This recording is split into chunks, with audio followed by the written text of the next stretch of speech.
मित्रों नमः शिवाय। मैं ज्योतिष दैवक पंडित देवेंद्र द्विवेदी शहडोल मध्य प्रदेश। मित्रों, आज मैं दो ग्रहों की, ज्यादा से ज्यादा 3 ग्रहों की बातें करूंगा। गुरु, शुक्र और बुध, 3 ग्रहों की बात करूंगा। ग्रह गोचर चलते रहते हैं जैसा आपको पता है। पहले थोड़ा मैं मीन राशि की बातें करूंगा। मीन राशि के जातक 29 मार्च 2025 के पहले 30 महीना जब शनि का प्रथम चरण चल रहा था 7.5 का, वो 2.5 वर्ष काफी संघर्ष भरे थे, समस्याएं थी। और 29 मार्च 2025 को कुंभ राशि से गोचर करके शनि देव मीन राशि में आ गए। दूसरा चरण चालू हुआ और जैसे दूसरा चरण चालू हुआ, यहां पर राहु पहले से विद्यमान थी। राहु के साथ शनि बैठ गए तो श्रापित दोष पिशाच योग बन गया। ये योग 50 दिनों का बना था। कहने का तात्पर्य यह है कि जो 30 महीने थे वो 30 महीने के बराबर 50 दिन थे, बड़े कष्ट भरे थे।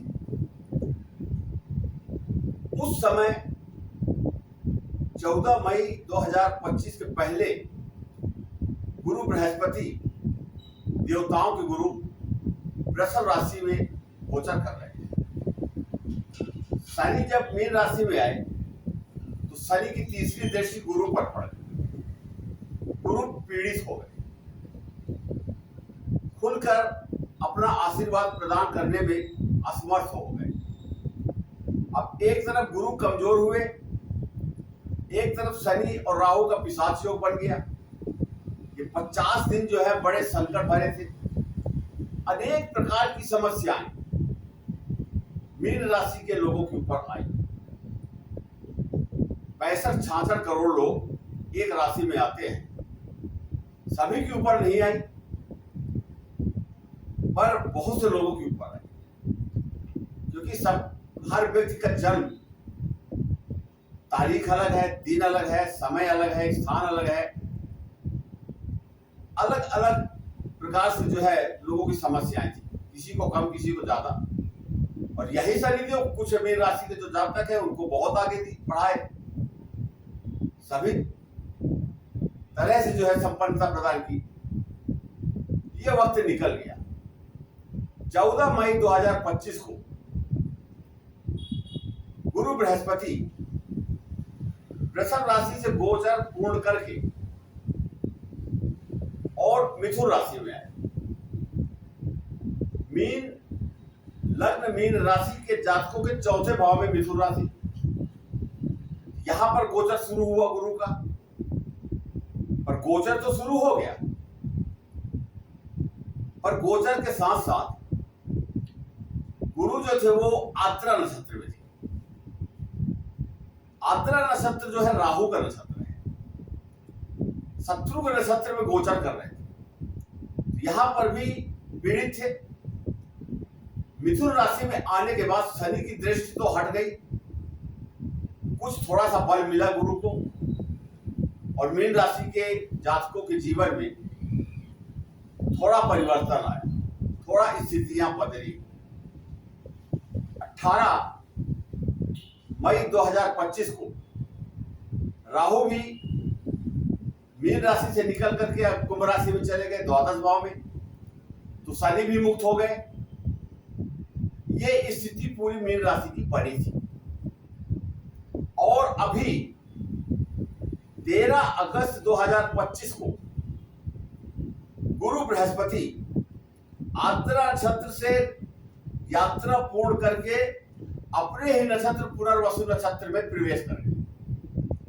जब 13 अगस्त से गुरु अपने ही नक्षत्र में आ गए, गुरु एकदम स्वतंत्र हो गए, अच्छे परिणाम, सुपरिणाम देने के लिए स्वतंत्र हो गए। क्योंकि शनि भी अभी वक्री चल रहे हैं 138 दिनों के लिए। यहां पर गुरु तो महत्वपूर्ण ग्रह, हर राशि, हर कुंडली के लिए, 9 ग्रहों के लिए गुरु सबसे ज्यादा महत्वपूर्ण ग्रह है। गुरु जहां भी देखते हैं अमृत दृष्टि होती है। गुरु का परिणाम जो है बहुत ही अच्छा है। यहां पर मैं गुरु की बात करूंगा और शुक्र की बात करूंगा, बुध की बात करूंगा। शुक्रदेव राशि परिवर्तन कर गए। अभी तक वो गुरु के साथ थे, मिथुन राशि में गजलक्ष्मी योग बना हुआ था। अब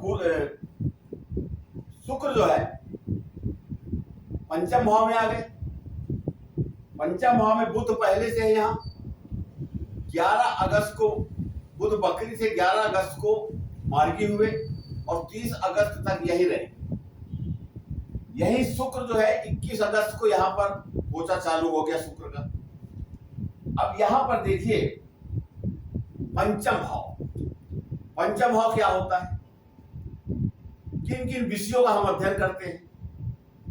पंचम भाव जो है विद्या, बुद्धि, संतान, सट्टा, जुआ, लॉटरी, शेयर मार्केट, प्रेम प्रसंग,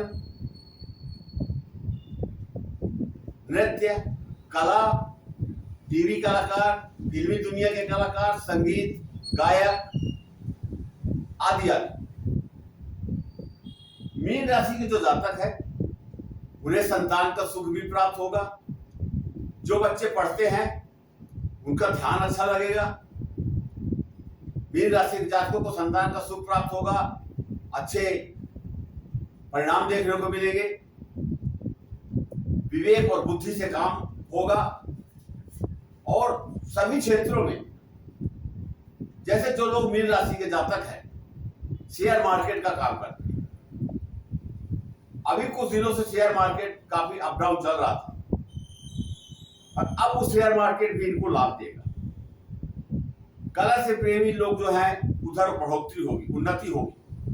संगीतकार, गीतकार जो भी है उन्हें अच्छा अवसर प्राप्त होगा। पंचम भाव बड़ा ही महत्वपूर्ण भाव है, धर्म का भाव है, बड़ा ही महत्वपूर्ण भाव है। यहां पर शुक्रदेव बैठ करके बुध के साथ लक्ष्मी नारायण योग बना दिया। पंचम भाव त्रिकोण का भाव है, महत्वपूर्ण भाव है, बड़ा ही महत्वपूर्ण भाव है। और पंचम भाव में मीन राशि के जातकों के पंचम भाव में बुध और शुक्र की युति लक्ष्मी नारायण योग बन गया। अब लक्ष्मी नारायण योग बन गया,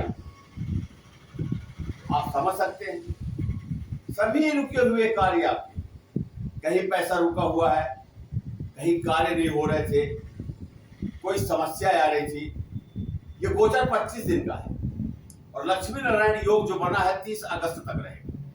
और जैसे बुध का राशि परिवर्तन होगा, बुध जो यहां से गोचर करके सिंह राशि में चले जाएंगे तो शुक्र देव अकेले हो जाएंगे। लक्ष्मी नारायण योग का भी महत्व ये 9-10 दिन जो है, और शुक्र का भी महत्व। शुक्र कला है, शुक्र प्रेम है, शुक्र संगीत है, शुक्र सौंदर्य है, सुंदरता है, शुक्र सब कुछ है। जीवन में अगर शुक्र की कृपा किसी को प्राप्त नहीं होती, उसका जीवन नीरस हो जाता है। बुध और शुक्र दोनों मिलकर के मीन राशि के जातकों को खासकर ये 25 दिन 14 सितंबर तक इतना कुछ देंगे, इतना कुछ देंगे कि मैं नहीं कहता। अचानक धन की प्राप्ति होगी, सब कुछ होगा। और महत्वपूर्ण बात, बुध और शुक्र की दोनों की 7वीं दृष्टि एकादश भाव में पड़ रही है। एकादश भाव में मकर राशि, शुक्र और बुध के ये मित्र हैं, शनि देव मित्र हैं। शनि की 7.5 चल रही है मीन राशि पर। इतना अच्छा समीकरण बन रहा है, स्वयं समझे आप। ये आय भाव है, छोटी मोटी बीमारी का भाव, सर्दी खांसी बुखार इसका भी भाव है, और इच्छा पूर्ति का भी भाव है। यहाँ पर जो भी इच्छाएं शेष थी, ये जो इच्छाएं हैं, शुक्र और बुध ये 2 ग्रह मिलकर आय की वृद्धि करेंगे, अच्छे परिणाम आएंगे, धन धान्य होगा। इस भाव को भी शुक्र देव मजबूत करेंगे और बुध देव मजबूत करेंगे। अब शुक्र देव की दो राशियां हैं, एक वृषभ राशि, एक तुला राशि। तो वृषभ राशि तीसरे भाव में है और तुला राशि 7वें 8वें भाव में। ये दोनों भाव भी एक्टिव हो जाएंगे। ये भाव जो होता है अष्टम भाव, आयु मृत्यु का भाव होता है। इस भाव में भाव के स्वामी शुक्रदेव हैं। अचानक धन लाभ ये दर्शाता है। स्वास्थ्य खराब है, स्वास्थ्य में सुधार। यहां वृषभ राशि ये इच्छाओं को जन्म देता है। परिश्रम का घर, परिश्रम तो होगा पर सफलता अपने आप प्राप्त होगी। मीन राशि के जातकों के लिए ये 25 दिन का जो समय है गोल्डन समय, सुनहरा अवसर। अब मैं हमेशा आपसे अपनी बात जरूर करता हूं कि एक लग्न कुंडली, एक चंद्र कुंडली और एक अष्टक वर्ग कुंडली, ये तीन कुंडली को लेकर के ही जो है किसी फल आदेश पर पहुंचा जा सकता है।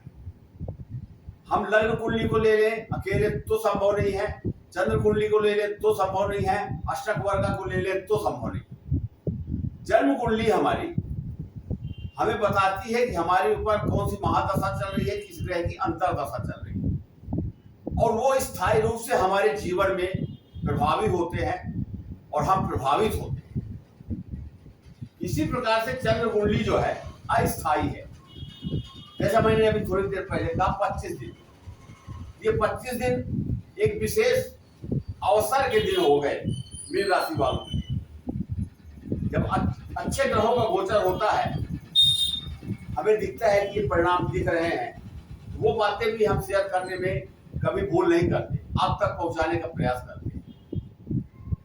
दूसरा, ये गोचर कुंडली जैसे मैं बताया अस्थायी है, और इन दोनों कुंडली में किस ग्रह की महादशा अंतरदशा चल रही है और गोचर में चल रहे हैं, यहाँ पर बिंदु होते हैं। यहाँ पर हम ग्रहों के बल को देखते हैं, कितने डिग्री का है, कितने अंश का है, और यहाँ पर हम बिंदु देखते हैं कि ये बिंदु जो है कितने बिंदु पर है। यहाँ पर 28 प्लस बिंदु चाहिए। 28 प्लस बिंदु माने पॉजिटिव हुआ, अच्छा परिणाम आएगा। 1 से 24 बिंदु है तो परिणाम नहीं आएंगे, कमजोर अवस्था हो गई, और 24 से 28 सामान्य अवस्था हो गई। ये स्थितियां जो है देखी जाती है। ये तीनों कुंडली को मिला करके फिर हम किसी एक निर्णय पर पहुंचते हैं और भिन्नाष्टक वर्ग में जाकर के हम ग्रह की ताकत देखते हैं कि यह ग्रह हमें कितना फल देगा, शुभ दे रहा है या अशुभ दे रहा है। उसके लिए हम आगे का अपना मार्ग प्रशस्त करते हैं। मित्रों, मीन राशि के जातकों के लिए मेरी तरफ से हार्दिक शुभकामनाएं। आप अपनों की या किसी की जन्म कुंडली दिखाना चाहते हैं, ज्योतिषी परामर्श चाहते हैं, दिए गए नंबर पर अपना नाम, जन्म तारीख, जन्म समय, जन्म स्थान व्हाट्सएप मैसेज कर दें। और वीडियो आपको अच्छा लगा हो तो प्लीज अधिक से अधिक लाइक करें। 500 लाइक आप कर दीजिए। इतनी बात मेरी आप अवश्य मानेंगे, ऐसा मुझे विश्वास है। और अंत में जो मैं हमेशा बोलता हूं, जो लोग डिटेल्स भेजते हैं या फोन में बात करते हैं, आप अपनी समस्याओं को रखें, गोपनीयता बनाए रखें, क्योंकि आपकी कुंडली देखने के बाद मुझे पता चल जाता है कि समस्या कहां से आ रही है। और कुंडली देखने के बाद जब मैं आपसे बातें करता हूं, जब कुंडली का विश्लेषण पूर्ण हो जाता है, पूर्ण होने के बाद मैं स्वयं पूछता हूं आप अपनी समस्या बताएं। तो पहले कृपया ना बताएं, पहले बता देने में मेरी उत्सुकता जो है कम हो जाती है। इन्हीं शब्दों के साथ मैं अपनी वाणी को विराम देता हूं। नमस्कार।